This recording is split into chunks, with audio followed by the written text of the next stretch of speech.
Ես ուղղակի աշխատում էի մասնագիտությամբ սննդաբանությամբ եւ որևէ միտում չկար, որ պետք է սննդի առաքում սկսենք Երևանում։ Աշխատում էի տարբեր առողջային խնդիրներ ունեցող մարդկանց հետ։ Երբ որ ինձ մոտ գրանցվեց մի աղջիկ, ով ուներ մի փոքր ավելորդ քաշ, երկրորդ բալիկից հետո ունեի ավելորդ 6 կիլոգրամ քաշ եւ չգիտեի դա ինչպես պետք է կորցնեմ, քանի որ նախկինում չեմ ունեցել քաշի խնդիր եւ ինձ մոտ պատկերացումները քաշի կորստի հետ կապված ասոցացվում էին դժվարությունների եւ զրկանքների հետ։ Սակայն անի համեղ մենյուներից հետո հասկացա, որ կարելի է շատ համեղ սնվել, սոված չմնալ եւ կորցնել ավելորդ քաշը։ Ծրագիրը հավանելուց հետո ինձ միտք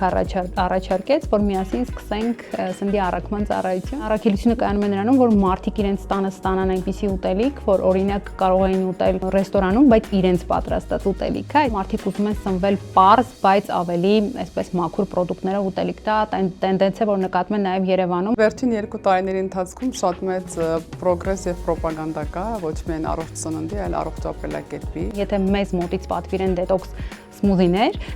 դա պարտադիր պետք է լինի միայն սննդակարգով։ Առաջնային խնդիրը է, որ մարդը պետք է ուտի եւ խմի, այսինքն միայն ըմպելիքներ խմելով ճնշման տատանումներ կարող են լինել, նյութափոխանակության արագացում, որը իր հերթին նաեւ վատ կարող անդրադառնա։